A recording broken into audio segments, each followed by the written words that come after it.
प्यारे बच्चों नमस्ते। मैं अंजना सिंह परिहार। आज हम 12वीं क्लास के अर्थशास्त्र विषय के अंतर्गत लागत एवं आगम की धारणाओं के बारे में विचार करते हैं। आइए सर्वप्रथम जान लेते हैं कि लागत की धारणाएं क्या है। एक फर्म द्वारा उत्पादन के सभी साधनों को उनकी सेवाओं के लिए चुकाए गए लगान, मजदूरी, ब्याज, वेतन और सामान्य लाभ के योग को ही उत्पादन लागत कहा जाता है। आगे देखेंगे लागत का वर्गीकरण। विभिन्न अर्थशास्त्रियों ने अलग अलग उद्देश्यों को ध्यान में रखते हुए लागत का वर्गीकरण निम्नानुसार किया है। पहला मौद्रिक लागत, दूसरा वास्तविक लागत और तीसरा है अवसर लागत। बच्चों पहले हम देख लेते हैं मौद्रिक लागत क्या है।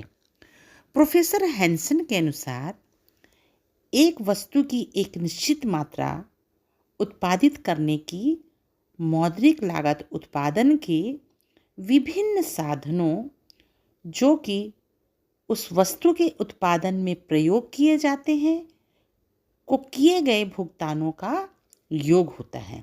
इस प्रकार मौद्रिक लागत उत्पादन के साधनों को मुद्रा के रूप में किए गए भुगतानों का योग होता है। मौद्रिक लागत में कच्चे माल का मूल्य, श्रम की मजदूरी एवं वेतन, कारखाना बिल्डिंग का किराया, लगाई गई पूंजी का ब्याज, बीमे का प्राविज्य, मशीनों द्वारा उपकरणों का खर्च, बिजली, ईंधन का खर्च, मशीनों का मूल्यह्रास, संपत्ति कर, उत्पादन कर तथा यातायात एवं विज्ञापन का खर्च भी सम्मिलित किए जाते हैं। अर्थशास्त्र में मौद्रिक लागत का प्रयोग व्यापक रूप से किया जाता है। इसमें 3 प्रकार के लागतों को सम्मिलित किया जाता है। पहला है स्पष्ट लागतें। बच्चों ध्यान रहे, कभी कभी बोर्ड में पूछा जाता है ब्लूप्रिंट के आधार पर कि मौद्रिक लागत क्या है या स्पष्ट लागतें क्या है। ये एक एक नंबर के प्रश्न हैं, तो सभी बच्चे ध्यान से सुने। स्पष्ट लागतें वे लागतें हैं जिन्हें एक उत्पादक उत्पादन के विभिन्न साधनों पर खर्च करता है जिनका वह स्वयं मालिक नहीं होता। इसमें मजदूरी और वेतन, कच्चे माल और बिजली, ईंधन, विज्ञापन, परिवहन, कर, मशीनों की घिसावट व्यय आदि सम्मिलित किए जाते हैं। स्पष्ट लागतों का भुगतान उत्पादन के साधनों के स्वामियों को समझौते के अनुसार किया जाता है। स्पष्ट लागतों को व्यक्त लागतें, भुगतान की लागतें तथा व्यय की गई लागतें भी कहा जाता है। स्पष्ट लागतों के अंतर्गत 3 प्रकार की मदें सम्मिलित हैं। पहला उत्पादन लागतें। उत्पादन लागत में वे मदें सम्मिलित की जाती हैं जिन पर उत्पादक उत्पादन कार्य में प्रत्यक्ष रूप से खर्च करता है, जैसे कच्चे माल की कीमत, मजदूरी, उधार ली गई पूंजी पर ब्याज, भूमि और भवन का किराया और प्रबंधकों का वेतन इत्यादि। दूसरा विक्रय लागतें। विक्रय लागतें वे लागतें हैं जो वस्तु की बिक्री बढ़ाने के लिए विज्ञापन, प्रचार और प्रसार पर व्यय किए जाते हैं। इसमें विज्ञापन, प्रचार प्रसार पर होने वाले व्यय एजेंटों को दिया जाता है, कमीशन इत्यादि सम्मिलित किया जाता है। और अन्य लागतों के अंतर्गत सुरक्षा के लिए किए जाने वाला बीमा व्यय, मशीनों की घिसावट एवं टूट फूट के लिए रखा गया कोष आदि सम्मिलित किए जाते हैं। अब दूसरा प्रकार है अस्पष्ट लागतें। अस्पष्ट लागतें वे लागतें होती हैं जिनका भुगतान फर्म के द्वारा ना तो प्रत्यक्ष रूप से और ना ही किसी समझौते के अनुसार किया जाता है। ऐसी स्थिति तब निर्मित होती है जब उत्पादक उत्पादन के कार्य में अनेक साधन स्वयं अपने पास लागत से लगाता है। इन साधनों के लिए उसे दूसरों को भुगतान नहीं करना पड़ता है। जैसे एक साहसी स्वयं अपनी भूमि पर कारखाने की बिल्डिंग बनाता है तो उसे दूसरों का भवन किराया नहीं चुकाना पड़ेगा। इसी प्रकार यदि वह स्वयं प्रबंधन का कार्य करता है तो उसे दूसरों का वेतन का भुगतान नहीं करना पड़ेगा। अस्पष्ट लागतों को भी उत्पादन लागत में सम्मिलित किया जाता है। इस कारण यह है कि यदि उत्पादक इन साधनों को अपने पास से नहीं लगाता और दूसरों से समझौते के अनुसार प्राप्त करता है तो उन्हें इनके लिए भुगतान करना पड़ता है। अतः साहसी के स्वयं के साधनों के पुरस्कार को लागत का अंग समझा जाता है।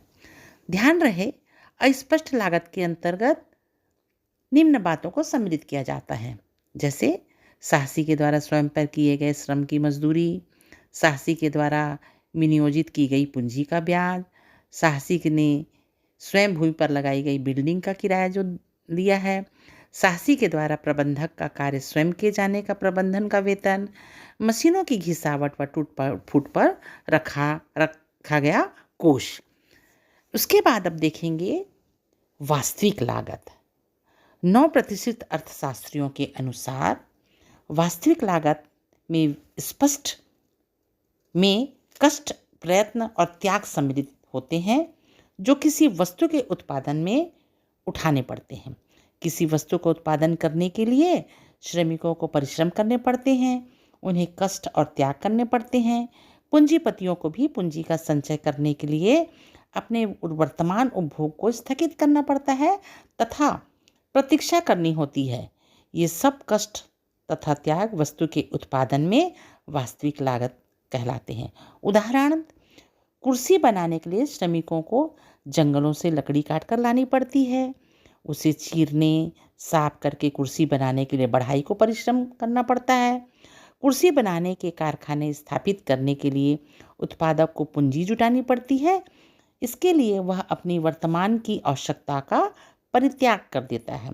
इसी प्रकार कुर्सी बनाने के लिए श्रमिकों ने लकड़ी काटने तथा शहर लाने में जो परिश्रम किए हैं, बढ़ई ने जो परिश्रम किया तथा पूंजी के संचय के लिए उत्पादक द्वारा किए गए उपभोग का त्याग ही उस कुर्सी का वास्तविक लागत कहलाएगी। अब हम देखेंगे कि औसत लागत क्या है। आधुनिक अर्थशास्त्रियों ने वास्तविक लागत के विचार के स्थान पर औसत लागत का विचार दिया। औसत लागत की धारणा इस धारणा पर आधारित है कि उत्पादन के सभी साधन सीमित हैं तथा वैकल्पिक प्रयोग होते हैं।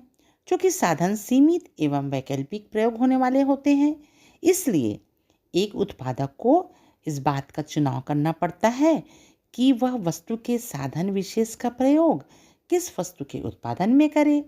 जब उत्पादन साधन विशेष का प्रयोग एक वस्तु विशेष के उत्पादन के लिए करता है तो वह दूसरी वस्तु के उत्पादन का परित्याग कर देता है जिसका उत्पादन वह साधन विशेष से कर सकता था। इसी कारण यह है कि एक ही समय में उस साधन विशेष से दोनों वस्तुओं का उत्पादन नहीं कर सकता। अतः उस साधन विशेष को प्रथम वस्तु के उत्पादन में बनाए रखने के लिए कम से कम इतना पुरस्कार अवश्य ही देना पड़ेगा जो वह दूसरी वस्तु के उत्पादन में प्रयोग किए जाने पर प्राप्त कर सकता है। इस प्रकार साधन विशेष के वैकल्पिक प्रयोग के अवसर का परित्याग ही अर्थशास्त्र में अवसर लागत कहलाता है। उत्पादन के किसी साधन को उद्योग में बनाए रखने के लिए कम से कम इतना पारिश्रमिक अवश्य ही देना पड़ेगा जितना कि वह अपने अन्य वैकल्पिक प्रयोग से प्राप्त कर सकता है। यदि पारिश्रमिक उस साधन को नहीं दिया जाएगा तो वह अपने वैकल्पिक प्रयोग में हस्तांतरित हो जाएगा। यही कारण है कि अर्थशास्त्रियों ने इसे लागत को हस्तांतरित आय या हस्तांतरित मूल्य कहा है। बच्चों ध्यान रहे, ब्लूप्रिंट के आधार पर इन सब में से छोटे छोटे 1 नंबर के प्रश्न भी तैयार हैं और 6 नंबर में एक प्रश्न आ सकता है। धन्यवाद।